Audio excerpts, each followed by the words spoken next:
이제 오늘 하나님께서 주시는 말씀은 열왕기상 12장 21절로 33절까지 말씀입니다. 구약성경 열왕기상 12장 21절로 33절까지 말씀을 한 절씩 교독하여 읽겠습니다. 르호보암이 예루살렘에 이르러 유다 온 족속과 베냐민 지파를 모으니 택한 용사가 18만 명이라. 이스라엘 족속과 싸워 나라를 회복하여 솔로몬의 아들 르호보암에게 돌리려 하더니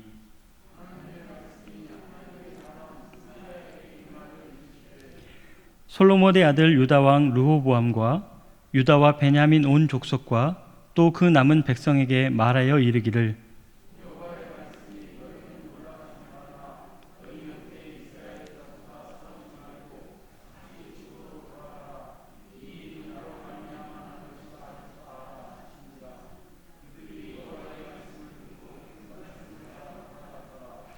여로보암이 에브라임 산지에 세겜을 건축하고 거기서 살며 또 거기서 나가서 분우엘을 건축하고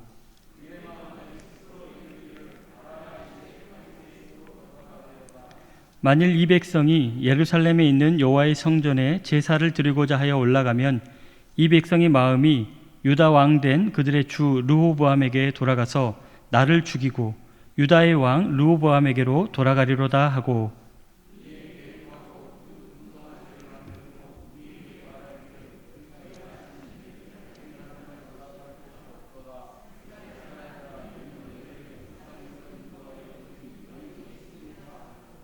하나는 베델에 두고 하나는 단에 둔지라.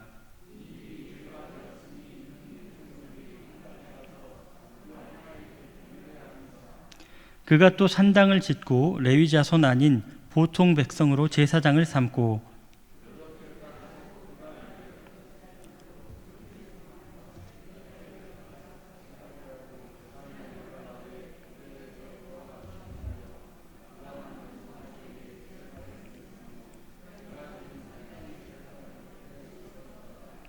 함께 읽겠습니다.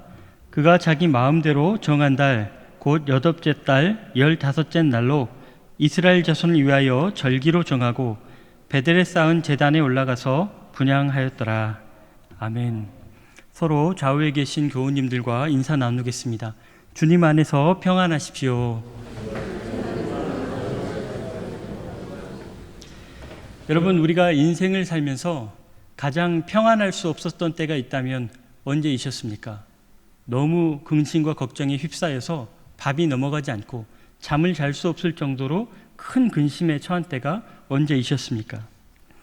만약 남편이 사업을 하는데 사기를 당해서 귀한 사업체가 통째로 부도나기가 직전일 때, 또 혹은 아내가 교통사고를 당해서 심각한 수술을 10시간째 받고 있을 때, 아니면 아이가 학교에서 실종이 되었는데 7째 날까지 연락이 되지 않을 때, 그리고 전 재산이 전세 보증금인데 집주인이 이걸 통째로 들고 도망갔을 때, 여러분, 이런 상황에 처한다면 우리가 잠을 자고 또 밥을 먹을 수 있겠습니까? 이 심각한 위기 가운데 얼마나 근심하며 걱정하며 하나님 주신 평안을 다 잃어버리지 않겠습니까? 이럴 때에 우리는 어떻게 해야 할까요? 어떤 지혜로운 대안을 가지고 이런 위기를 극복할 수 있을까요? 오늘 말씀에서는 이와 같이 심각한 위기에 빠진 두 사람이 등장합니다. 하나는 솔로몬의 아들 르호보암이고 다른 하나는 느밧의 아들 여로보암입니다. 르호보암은 잘 아시는 것처럼 솔로몬을 이어서 온 이스라엘의 왕이 된 사람입니다. 그는 다윗 왕과의 언약을 계승하였고 또 공식적이고 합법적인 이스라엘의 왕이었습니다. 대신 백성들과의 관계는 그다지 좋지 못하였는데, 왜냐하면 노역과 세금에 관한 불만을 해결해 주지 못하였기 때문입니다. 만약 이때 르호보암이 백성들의 상한 마음을 잘 위로하여 주고 또 그들의 요구사항을 일부라도 들어줬다면 잠자지 못하는 그런 큰 위기에 걱정에 빠지지는 않았을 것입니다. 그런데 르호보암은 솔로몬 시대의 늙은 조언자들을 따라서 백성들을 잔혹하게 대하였습니다.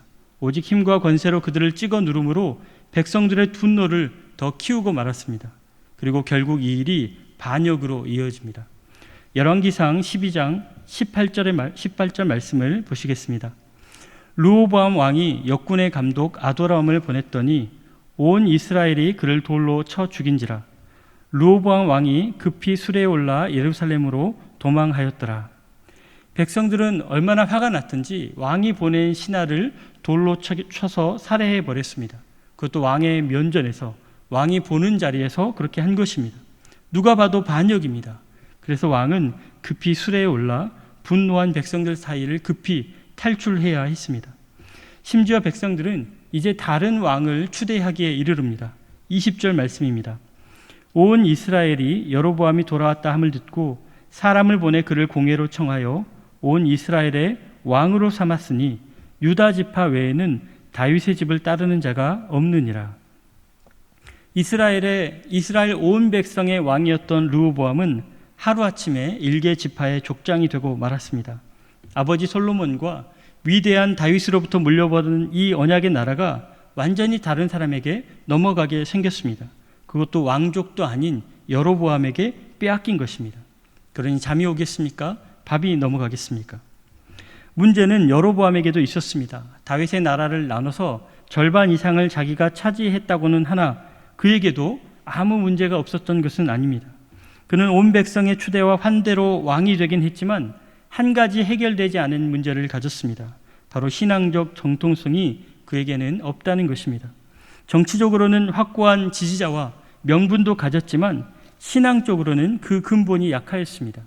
다윗과 솔로몬이 지은 성전이 그에게는 없었기 때문입니다. 26절로 27절 말씀입니다. 그의 마음에 스스로 이르기를 나라가 이제 다윗의 집으로 돌아가리로다. 만일 이 백성이 예루살렘에 있는 여호와의 성전에 제사를 드리고자 하여 올라가면 이 백성의 마음이 유다 왕된 그들의 주 여호보암에게도 돌아가서 나를 죽이고 유다의 왕 르호보암에게로 돌아가리로다 하고.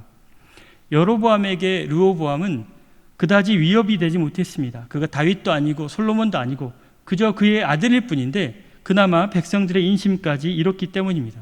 그렇게 르호보암은 여로보암의 맞수가 되지는 못했지만 그러나 딱 하나 르호보암이 가진 성전은 도무지 무시할 수 없었습니다. 이것은 대체 불가한 거였고 아무리 노력해도 얻을 수 없는 것이었고 특별히 성전을 사모하는 백성들의 마음을 고려할 때 동일한 것을 내놓지 못한다면 아마도 여로보암은 자기 심장이라도 내놓아야 할 것입니다. 그래서 이대로 둔다면 어렵사리 얻은 나라를 도로 갖다 바치는 꼴이 되고 말 것입니다. 사실 여로보암은 처음부터 반역할 생각이 있었던 것은 아닙니다. 그는 오히려 솔로몬 왕의 충직한 신하였고 유능한 일꾼이었습니다. 그런데 우연한 기회로 선지자를 만나고 왕이 될 것이라는 신탁을 받았습니다. 그리고 바로 이 일 때문에 솔로몬의 미움을 받아서 오랜 시간 애굽에서 망명세월을 보냈습니다. 그리고 솔로몬이 죽었다는 소식에 고향에 돌아왔지만 이제 그의 아들까지 자신을 핍박합니다. 이렇게 오랜 시간을 인내하고 수고하고 때를 기다려서 마침내 선지자의 예언대로 다윗의 나라를 쪼개어 얻었습니다. 이렇게 얻은 나라를 어떻게 그냥 내어주겠습니까? 선지자의 예언이 그에게 있고 백성의 마음이 자신에게 있는데 왜 이 나라를 돌려줄 필요가 무엇이 있겠습니까? 다만 그에게는 성전만 없었을 뿐입니다.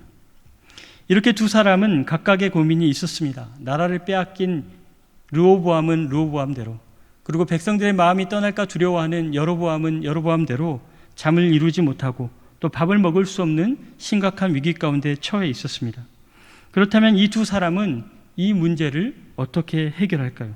어떻게 해서 자기가 원하는 것을 얻고 평안을 다시 누릴 수 있을까요? 먼저 르호보암의 선택을 보겠습니다. 21절 말씀 보시겠습니다. 르호보암이 예루살렘에 이르러 유다 온 족속과 베냐민 지파를 모으니 택한 용사가 18만 명이라. 이스라엘 족속과 싸워 나라를 회복하여 솔로몬의 아들 르호보암에게 돌리려 하더니. 르호보암의 해결책은 바로 전쟁입니다. 즉시 군사를 일으켰고 베냐민 지파가 함께했고 그리고 18만 명이라는 많은 수의 병사가 소집되었습니다.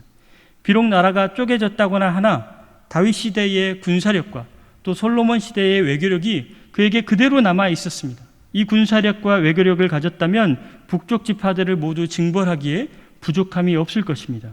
이것이 문제를 해결하는 가장 가능하고 확실하고 효과적인 대안이었습니다. 그러면 여로보암은 어떻게 했을까요? 여로보암은 종교적 정통성의 문제를 어떻게 해결했을까요?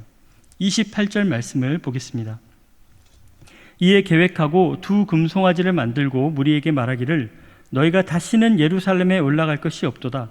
이스라엘아, 이는 너희를 애굽 땅에서 인도하여 올린 너희의 신들이라 하고. 여러분, 이 장면이 어디서 많이 본 것 같지 않습니까? 출애굽시기에 아론의 금송아지를 그대로 흉내냈지 않습니까? 사실 금송아지는 이미 백성들의 마음을 사로잡기에 충분한 아이템으로 증명된 것입니다. 이 금송아지라면 성전을 대체하기에 충분할 것이라고 여로보암은 짐작했습니다. 그리고 여로보암의 짐작은 적중해서 백성들의 마음을 이곳에 가두어 두었습니다. 일이 잘 풀린다 싶은 여로보암은 이제 제사 제도와 절기 제도까지 모방하여 모조품을 만들었습니다. 하나님을 송아지로 대체했는데 그 나머지를 대체하는 것이 뭐가 어렵겠습니까? 그 모습이 31절 이하에 있습니다. 그가 또 산당을 짓고 레위 자손이 아닌 보통 백성으로 제사장을 삼고 8째 달 곧 그 달 15째 날로 날기를 정하여 절기를 정하여 유다의 절기와 비슷하게 하고 제단에 올라가되 베델에서 그와 같이 행하여 그가 만든 송아지에게 제사를 드렸으며 그가 지은 산당의 제사장을 베델에서 세웠더라. 자, 여러분 어떻습니까? 전쟁을 준비한 르호보암과 우상을 만든 여로보암 중에서 어떤 해결책이 그들에게 가장 합당해 보이십니까? 이 해결책으로 그들이 걱정과 근심을 다 털어버리고 원래 가졌던 평안을 누릴 수 있겠습니까? 만약 이야기가 여기서 끝나버렸다면 이스라엘의 존망은 아마 이 자리에서 끝났을 것입니다. 둘 다 망하는 선택으로 남북의 나라가 모두 없어졌을 것입니다. 그런데 다행히 남유다의 르호보암은 자기 계획을 포기하고 선지자의 말을 따랐습니다. 24절이 그 장면입니다. 여호와의 말씀이 너희는 올라가지 말라. 너희 형제 이스라엘 자손과 싸우지 말고 각기 집으로 돌아가라. 이 일이 나로 말미암아 난 것이라 하셨다 하라 하신지라. 그들이 여호와의 말씀을 듣고 그 말씀을 따라 돌아갔더라. 르호보암은 놀랍게도 하나님의 말씀에 순종합니다. 다윗의 나라가 쪼개지고 자기 권한과 권력이 약해진 것을 하나님이 하신 일로 인정하고 있는 것입니다. 자신의 군사력이면 잃었던 것을 다 되찾을 수 있다 확신을 가지면서도 이것이 하나님이 하신 일이기에 자기 계획을 포기하고 자기 뜻을 꺾었습니다. 물론 이런 일이 결코 쉽지 않았을 거지만 이렇게 하였기에 그는 여전히 다윗 언약의 후계자이고 또 하나님의 은혜의 길을 쫓아갈 수 있었습니다. 반면에 여로보암은 전혀 그렇지 못했습니다. 그는 하나님을 금송아지로 대체한 것이 엄중한 죄로 남았습니다. 자기 왕자를 지키기 위해서 하나님의 왕권을 무시한 것이 나라를 지키기는커녕 그 나라가 멸망하는 근거가 되었습니다. 다음 장을 보시면 한 이름 없는 선지자가 여로보암에게도 찾아옵니다. 그리고 심판을 예언하였습니다. 이때쯤이면 왕이 돌이키고 자기 죄를 인정하고 또 부끄러워할 줄 알아야 되는데 왕은 전혀 그렇게 하지 못하였습니다. 실수를 돌이킬 생각은 하지 않고 오히려 선지자에게 은혜만 받으려 하였습니다. 13장 33절로 34절에 그 모습을 기록합니다.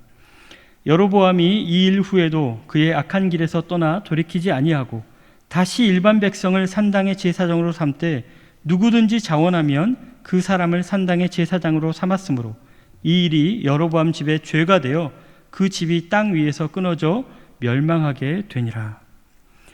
여러분, 잠이 오지 않고 밥이 넘어가지 않는 그런 큰 근심이 있으십니까? 그런 걱정이 있으십니까? 이런 위기 상황 가운데서 어떤 대안으로 그 위기를 넘기려고 하십니까? 내가 세운 대안으로 가장 합당하고 가능하고 가장 확실한 효과를 보장하는 나의 대안이 사실은 나를 가장 빨리 파멸에 이르게 할 수 있습니다. 오히려 이럴 때에 하나님의 말씀에 경청하십시오. 평화는 위기를 극복하는 데 있지 않고 위기 가운데도 여전히 하나님께 붙어 있는 것, 하나님과 함께 있는 것, 하나님 곁에 머물러 있는 것이 바로 평안입니다. 위기는 극복했으나 죄악의 구렁텅이에 빠지는 경우가 있고 아직 위기를 극복하진 못했지만 오히려 그 위기를 통해서 하나님의 갑절의 은혜를 누리는 사례들이 우리가 읽는 성경에 얼마나 많이 기록되어 있습니까? 위기를 극복하는 데 집착하지 마시고 그래야 멸망의 길에 빠지지 마시고 오히려 이 위기를 통하여 하나님을 더 깊이 만나시는 우리 노량진의 모든 교우 되시기를 주님의 이름으로 축원합니다. 기도하겠습니다. 아버지 하나님, 인생의 많은 문제들 가운데 하나님의 선한 인도와 도우심을 구합니다. 내 지혜와 경험으로 하나님의 섭리를 함부로 판단치 않게 하시고 겸손하게 순종하며 하나님의 이끄심에 따라가게 하여 주시옵소서. 특별히 오늘 이 기도하는 시간에 여러 기도 제목을 하나님께 올려드리오니 합당한 때와 방법으로 응답받게 하시고 이 모든 일에 하나님께만 영광 돌리게 하여 주시옵소서. 기도하는 시간에 성령으로 덧입혀 주시고 오늘 이 시간 이 자리뿐만 아니라 각자의 삶의 자리에서도 여전히 기도하는 사람 될 수 있도록 아버지 역사하여 주시옵소서. 예수님 존귀하신 이름으로 기도드리옵나이다. 아멘.